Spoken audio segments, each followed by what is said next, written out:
భారతదేశంలో అవినీతి మీద పోరాటం చేసిన ప్రకటించిన వ్యక్తి ఆయన మాజీ సైనికుడికి ఆయన రాలేగం అనే గ్రామంలో మహారాష్ట్రలో ఉంటారు. ఆయన దెబ్బకు దేశమంతా కదిలిచ్చింది, బ్రహ్మాండంగా వచ్చింది, కానీ ఆయనకే మోసం జరిగింది.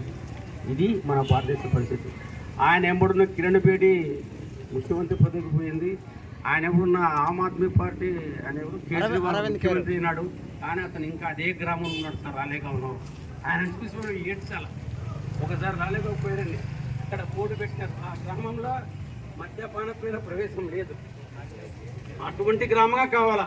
మా ఊరు మద్యపానం లేకుండా చేస్తే ఇంకా మంచిది అంటాను. సందులో సందు, అవకాశంలో అవకాశం. మనం ఆదర్శం కావాలంటే మనం అలవాట్లు మార్చుకుంటున్నాం. కేవలం మనం ఏదో డబ్బులకు కాకుండా మనం ఒక ఆదర్శంగా నిలబడాలా.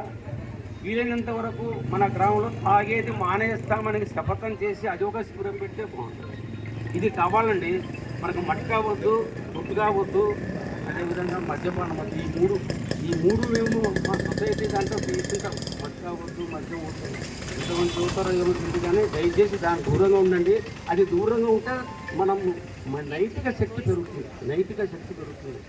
ఈరోజు ప్రభుత్వాలు దరిద్రంగా దాని మీదే బతికే పరిస్థితికి ఉన్నాయి. అది కూడా తక్కువే. కాకపోతే ఈరోజు దేశంలో కూడా 2 రాష్ట్రాలు ఉన్నాయి, గుజరాత్, బీహార్, మద్యపాన నిషేధంతో. కాబట్టి ఏమీ లేదు, కేవలము రాజకీయ నిరుద్యోగం చేయడానికి చేసేటువంటి వీళ్ళు. కాబట్టి ఆ దిశ కూడా ఆలోచించండి. మనం ఇంకా ఆదర్శవంతంగా అవుదామని చెప్పేసి మనకు అవినీతి రహిత పాలన కావాలంటాం, కానీ ముందు అవినీతి మనలో పోవాలా. నేను ఇంకోసారి కొంచెం నేను తిట్టినా పర్వాలేదు. అనర్హులుగా పెన్షన్ తీసుకునే వాళ్ళు స్వచ్ఛందంగా 5 మంది పెన్షన్ వదులుతానుకోండి, వాళ్ళకి సన్మానం చేస్తాను సార్. నేను సన్మానం చేస్తాను సార్. అనర్హులు ఉన్నారు తీసుకుంటున్నారు. వాళ్ళు 5 మంది స్వచ్ఛందంగా మేము పెన్షన్ వదులుకుంటున్నామని చెప్పగలిగితే నేనైతే వ్యక్తిగతంగా వాళ్ళని సన్మానం చేస్తాను సార్, పారితోషికం ఇస్తాను.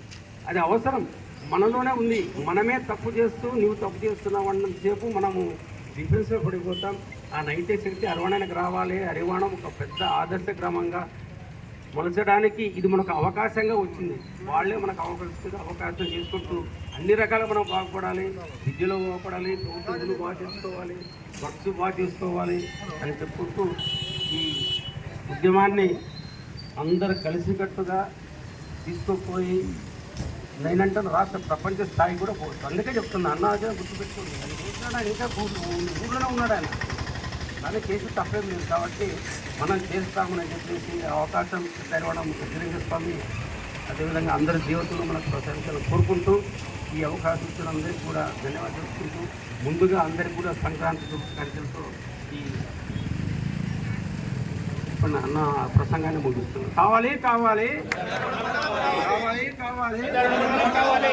మండల కేంద్రంగా పెద్దను ప్రకటించేంత వరకు రాజకీయ నాయకులకు, మండలం కేంద్రంగా పెద్దడం గ్రామాన్ని పడుతూ రాజకీయ నాయకులకు థ్యాంక్ యూ.